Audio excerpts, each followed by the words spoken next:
Hello students, welcome back to our channel Exam नीति।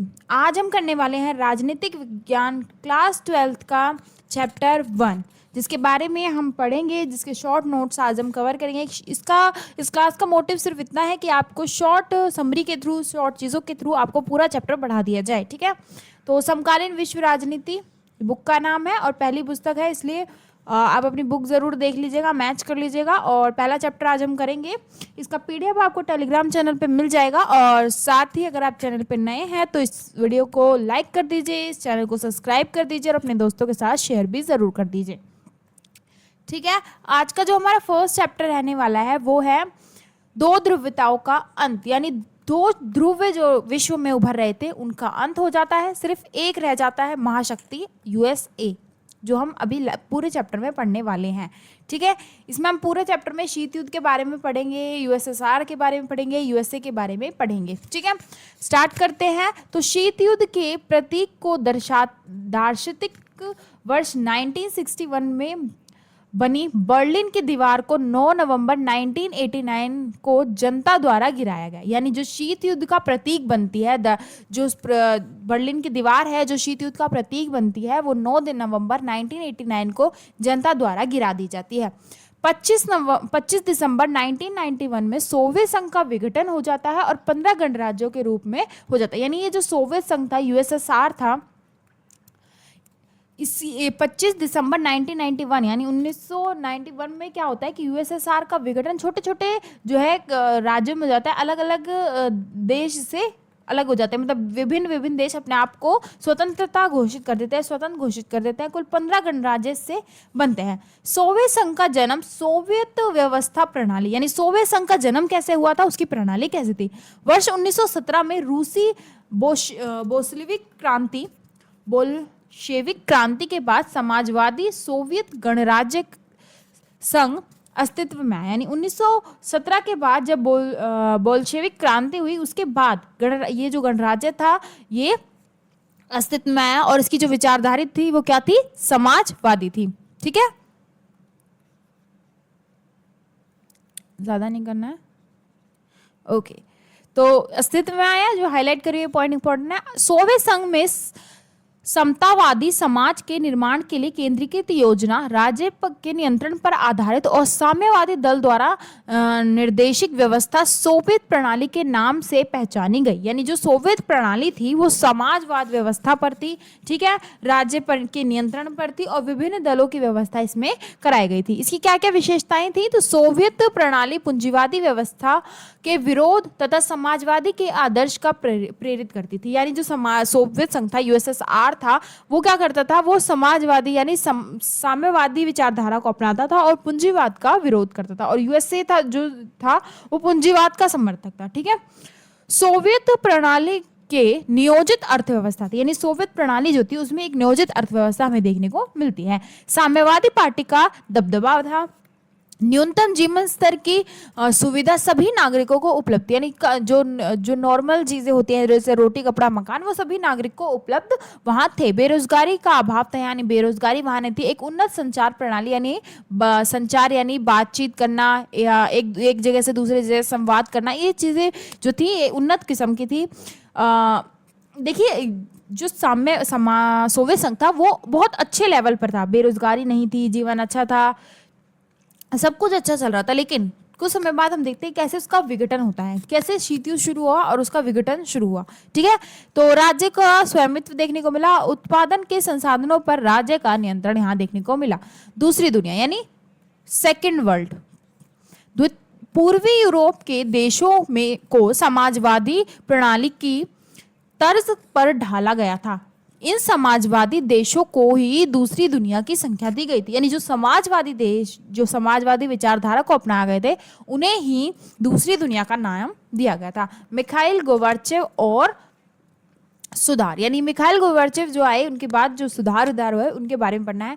1980 के दशक में मिखाइल गोर्बाचेव ने राजनीतिक सुधारों तथा लोकतांत्रिक करण को अपनाया। मिखाइल गोर्बाचेव ने पुनर्रचना यानी खुलेपन के नाम पर आर्थिक सुधार लागू किए, यानी पुनर्रचना की, खुलापन जो है, उन्होंने खुला व्यापार जो है शुरू किया। सोवियत संघ की समाप्ति की घोषणा, 25 दिसंबर 1991 में बोरिस यल्त्सिन के नेतृत्व में पूर्वी यूरोप के देशों के साथ रूस, यूक्रेन और बेलारूस ने सोवियत संघ से समाप्ति की घोषणा कर दी। यानी ये कब हुआ कि 1991 में क्या हुआ, ये सोवियत संघ का विघटन हो गया और ये छोटे छोटे गणराज्यों में बन गए और बोरिस ने इसकी घोषणा कर दी। स्वतंत्र राज्यों का राष्ट्रकुल यानी CIS, सोवियत संघ के विघटन के बाद 15 नए देशों का उदय हुआ।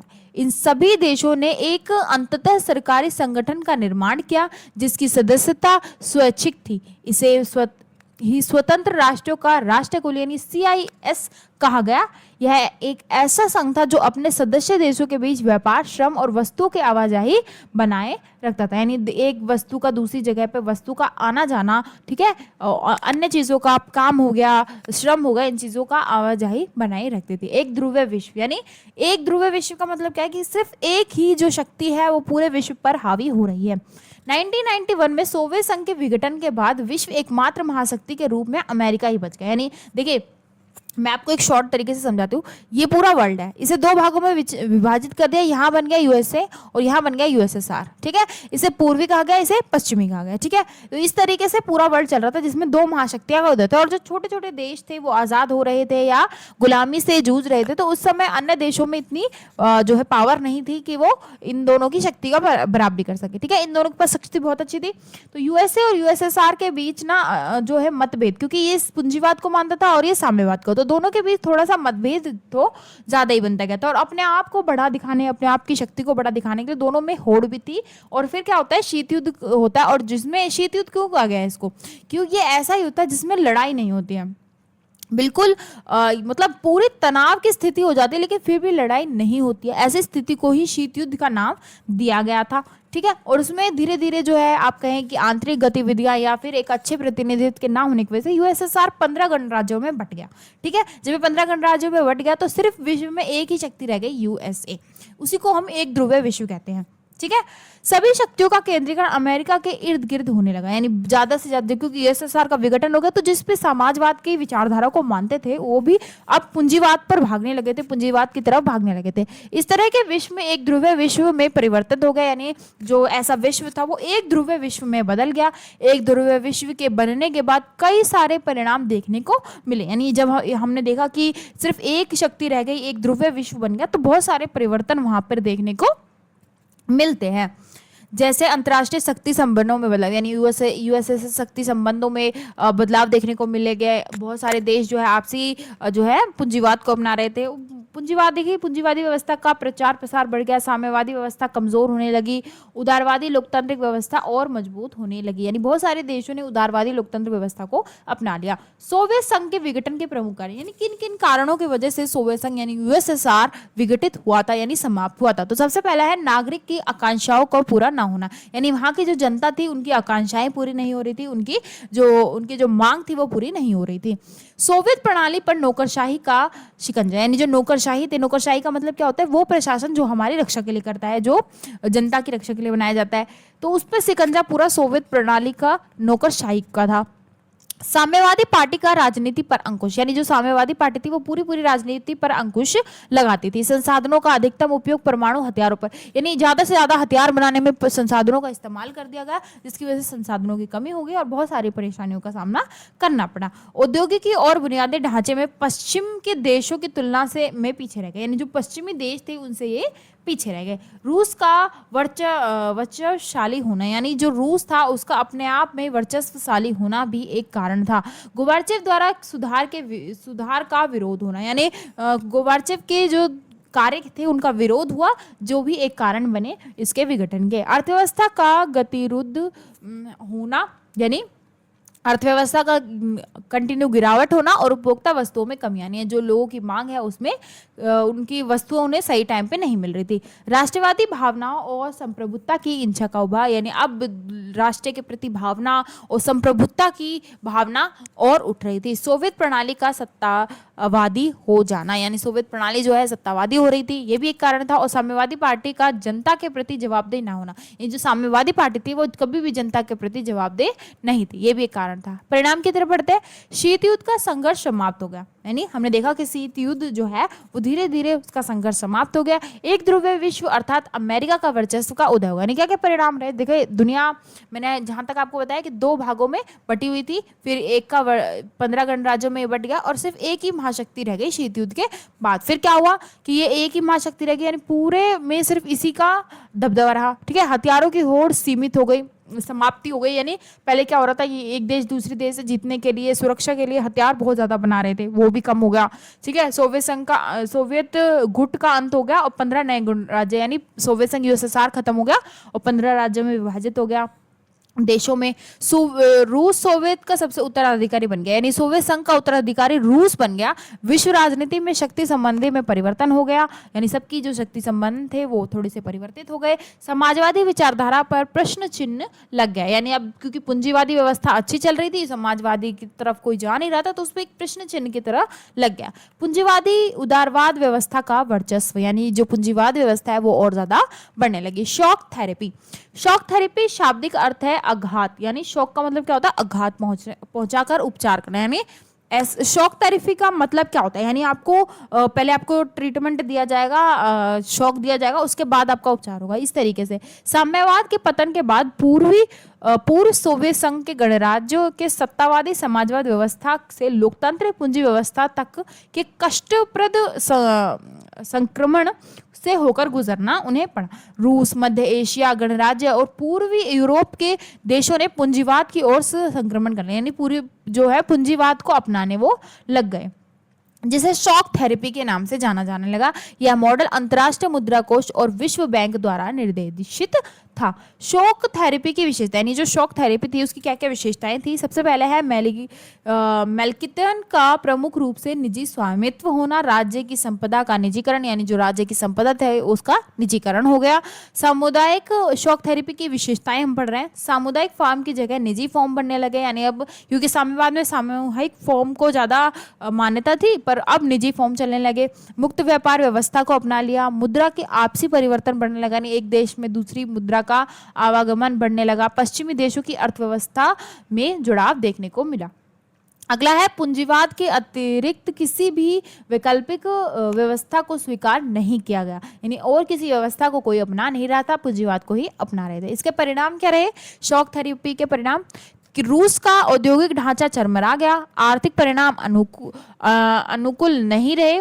ठीक है, रूसी मुद्रा रूबल में भारी गिरावट है, यानी डॉलर के मुकाबले या अन्य मुद्रा के मुकाबले जो रूबल है उसकी कीमत घट गई। समाज कल्याण की पुरानी व्यवस्था का अंत हो गया। विश्व की सबसे बड़ी गराज शेल 90% उद्योग निजी हाथों में आने औने पौने दामों में बेचे गए, यानी जो है जो जिन पर सामुदायिक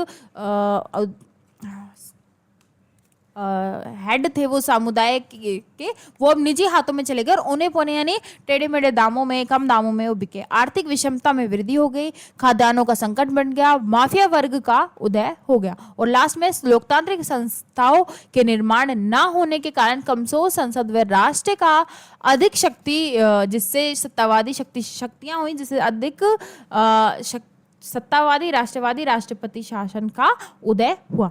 संघर्ष और तनाव के क्षेत्र, यानी कौन कौन से वो संघर्ष के क्षेत्र थे, तनाव के क्षेत्र थे, तो पूर्व सोवियत संघ के अधिकांश गणराज्य संघर्ष की आशंका वाले क्षेत्र बन रहे थे, यानी बहुत ज्यादा संघर्ष वहां देखने को मिल रहा था। इन देशों में भारी ताकतों की दखलंदाजी भी थी और रूस के 2 गणराज्य चेन्या और दागिस्तान में हिंसक अलगाववादी आंदोलन चले।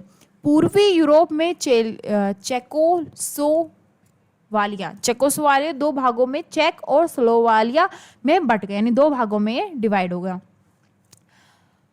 बाल्कन क्षेत्र गणराज्य युगोस्लाविया गृह युद्ध के कारण कई आंतरिक प्रांतों, यानी आप देख रहे हैं कि विभाजन, एक राष्ट्र का जो है पूरे में कई भागों में विभाजन हो गया, फिर उनका भी कहीं जाके और विभाजन होता जा रहा था, यानी अलग अलग गणराज्यों में ये बढ़ते जा रहे थे। इसमें शामिल जो देखिए बढ़ता जा रहा था, इसलिए शक्तियां भी कम होती जा रही थी, जैसे शामिल वेरिस्त्रियो और हेजरगोरिया, सेलोविनिया और क्रोएशिया ने स्वयं को स्वतंत्र घोषित कर दिया था, विभिन्न राष्ट्रों ने स्वयं को स्वतंत्र घोषित कर दिया था। बाल्टिक क्षेत्र में लिथुआनिया ने मार्च 1990 के स्वयं को स्वतंत्र घोषित कर दिया। एस्टोनिया, लतविया और लिथुआनिया वर्ष 1991 में संयुक्त राष्ट्र संघ के सदस्य बने और वर्ष 2004 में नाटो में शामिल हो गए, यानी ये 2004 में नाटो में शामिल हो गए और अलग सदस्य बन गए। मध्य एशिया के देश तंजाकिस्तान में